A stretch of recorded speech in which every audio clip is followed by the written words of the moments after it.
Halo semuanya, selamat datang di segmen analisa. Kembali kita update terkait dengan meninggalnya Bintang Balkis Maulana, usia masih 14 tahun yang merupakan santri dari Pondok Pesantren PPTQ Al-Hanifayah Mojo Kediri, Jawa Timur.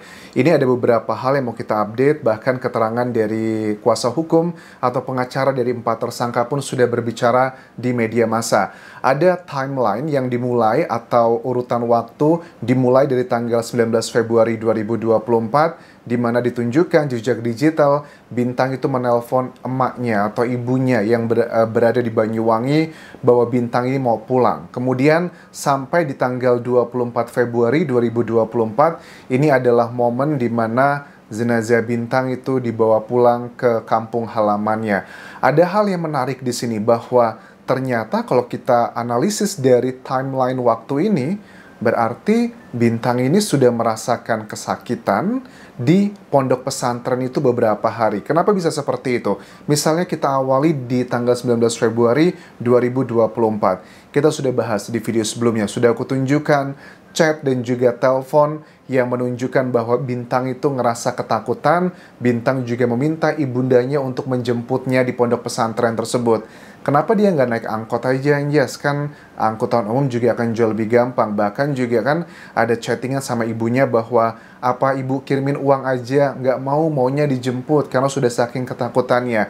Nah, wajar sekali karena dia adalah pemuda daerah, usianya juga masih 14 tahun, jadi dia masih banyak ketakutan berbagai macam hal. Dia hanya meminta dijemput, tetapi sayangnya ibundanya tidak menjemput karena alasan harus bekerja, ada juga adik yang harus dijaga. Ini yang ngebuat aku ngerasa bahwa ibunda dari Bintang pasti ngerasa bersalah. Tetapi jujur, itu adalah suatu hal yang gak bisa dikontrol lagi ya Bu ya. Ibu jangan menyalahkan diri sendiri, karena ini sudah bagian yang sesuatu hal bukan ibu salah yang melakukan ini, bukanlah ibu, tetapi adalah orang-orang yang dugaannya melakukan aksi yang sangat keji ini.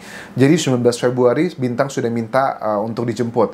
Nah, kemudian di tanggal 21 Februari 2024, Bintang itu didatangi oleh dua pelakunya. Pelakunya ini berarti yang usia 18 dan juga 17 tahun ya. Karena ada 4 pelaku di sini, didatangi sama dua pelaku yang notabene adalah seniornya di pesantren tersebut, dan mereka tuh datengin Bintang gini, mau minta klarifikasi. Bintang, kamu ngomong apa nih ke orang tua kamu, ke ibu kamu?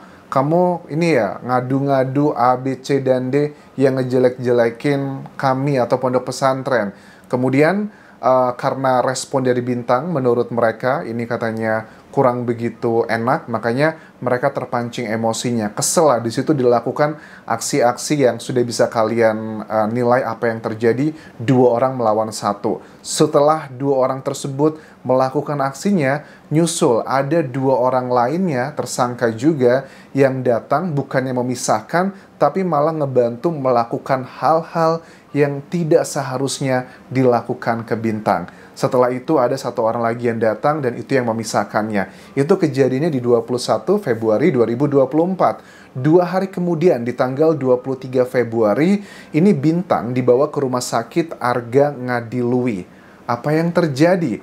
Dilakukan perbuatan itu 21 Februari, tetapi dibawa ke rumah sakitnya 23 Februari. Artinya apa? Aku melihat kalau tipikal di daerah, tanpa bermaksud judgmental, biasanya kan kalau teman-teman yang berasal di daerah gitu, kalau sakitnya tuh belum sampai yang bener-bener parah, biasanya nggak bakal dibawa ke rumah sakit. Kan seperti itu ya. Kalau aku lihat di kampung halamanku juga begitu. Kalau orang bener-bener belum sampai begitulah, itu kayaknya masih diobatin pakai obat warung. Nah, ini aku menduga bahwa Bintang itu memang sudah ada kesakitan, karena kalau kalian sudah lihat, kalian bisa lihat ya video Bintang, kondisi terakhir itu di Instagramku, di Anjas Asmara, aku sudah upload di sana, aku sudah tampilkan video detailnya di sana, kalian follow aja di sana, aku juga akan update untuk gambar-gambar yang cukup nggak bisa aku tampilkan di YouTube ataupun juga Facebook page teman-teman.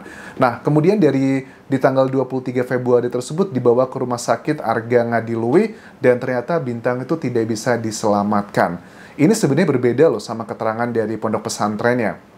Karena kan kalau pondok pesantrennya itu bilang bahwa katanya Bintang itu terjatuh pada saat dibawa sudah nggak bisa diselamatkan, langsung dibawa pulang. Tetapi ternyata tidak seperti itu. 23 Februari dibawa ke rumah sakit, kemudian sudah nggak bisa terselamatkan, dan di 24 Februari jenazahnya Bintang itu baru dibawa pulang ke Banyuwangi. Sampainya itu sudah tengah malam ya, karena perjalanan darat pasti juga tidak akan secepat kalau menggunakan ya pesawat ya.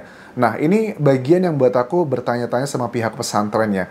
Reaksi dari pihak pesantren, salah satu orang yang kalian tahu, yang kita ngelihat ini, bapak ini, Gus Fatih Hunada ya, pengurus pondok pesantrennya ini kan ekspresinya tuh selalu senyum, selalu ramah. Apakah nggak bisa lebih empati dikit? Makanya keluarganya begitu sangat histeris sekali. Dan dikatakan juga kan yang ngebuat kita semakin kesel adalah ternyata menurut ibundanya Bintang yang berbicara di media massa, pihak pesantrennya itu sampai sekarang itu belum datang ke rumah untuk melakukan klarifikasi atau sekedar mengucapkan bela sungkawa. Aku yakin sih kayaknya kalau yang datang waktu mengantarkan jenazah Gus Fatih Hunada itu hanyalah pengurus biasa, bukan jajaran paling tinggi lah, atau kepala sekolah mungkin sebutannya selevel itu. Seperti tidak datang teman-teman. Nah, aku juga baru update dari keterangan AKP Nova Indra Pratama, Kasat Reskrim Polres Kota Kediri. Sampai saat ini masih belum dilakukan pemeriksaan ke pihak pondok pesantrennya, karena pihak pondok pesantren tersebut katanya sedang berada di Banyuwangi. Apakah beneran ke Banyuwangi ataukah justru mengulur-ulur? Ini juga yang sedang kita nantikan. Ada hasil visum yang menurut AKP Nova Indra bahwa sedang dilakukan analisis. Kalau visum itu berbeda dengan otopsi, teman-teman ya. Visum dan otopsi ya bisa saling melengkapi satu sama lainnya. Kita hargai kalau memang pihak dari keluarga Bintang tidak mau melakukan otopsi.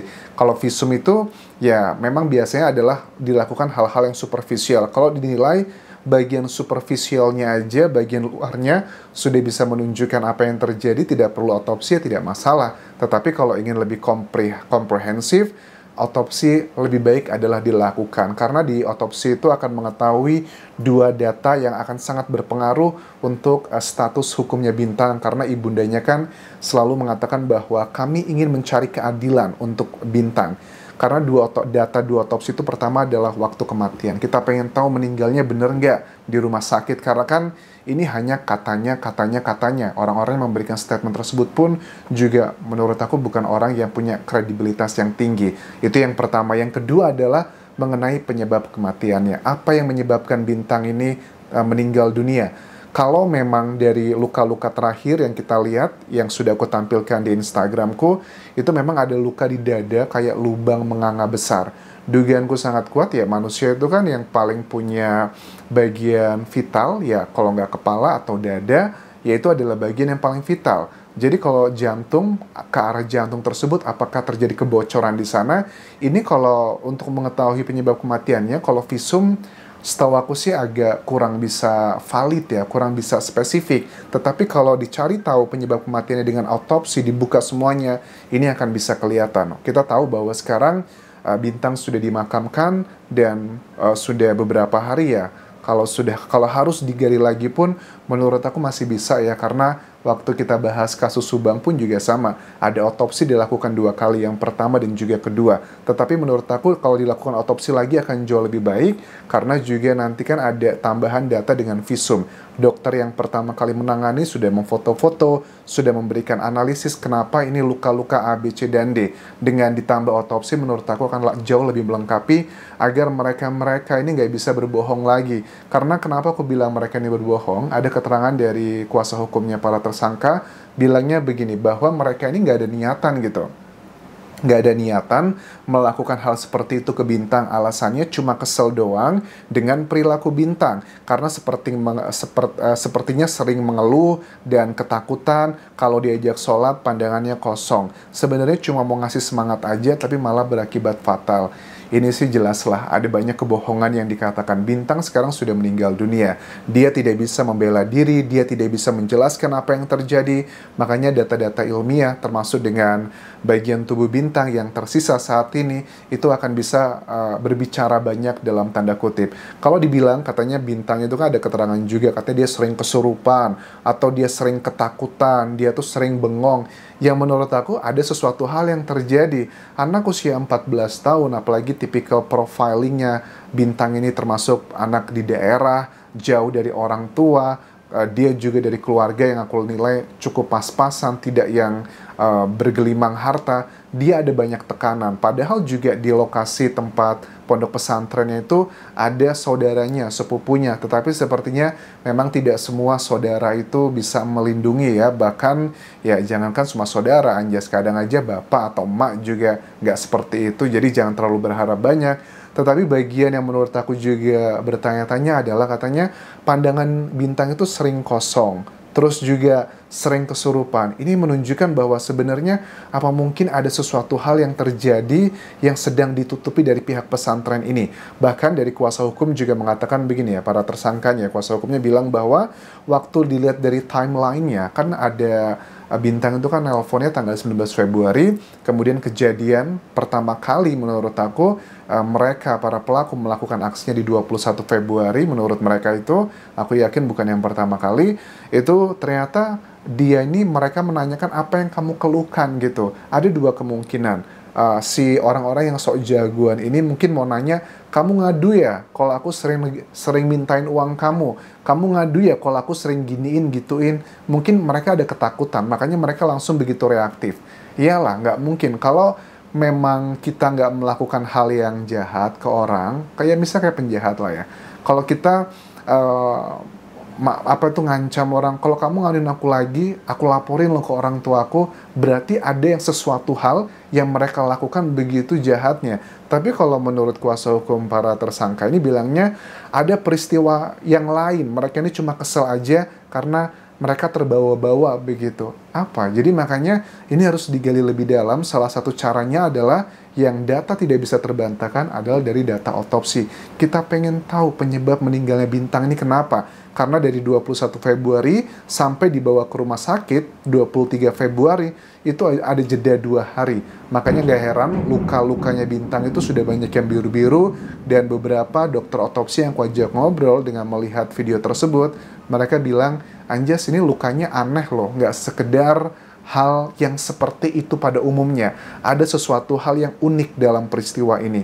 Mudah-mudahan keluarga Bintang mau ya memberikan kesempatan dokter untuk melakukan otopsi, dibongkar makamnya lagi untuk dicari tahu penyebab kematiannya kenapa. Karena kalau visum akan sangat sulit ya untuk mencari tahu penyebab kematiannya apa. Kalau waktu kematiannya mungkin bisa dicek pada saat Bintang datang ke rumah sakit, kurang lebih adalah seperti itu. Tetapi ada penyebabnya apa dan temuan-temuan lainnya, luka-lukanya, dan itu adalah hal yang aneh bagi aku pribadi.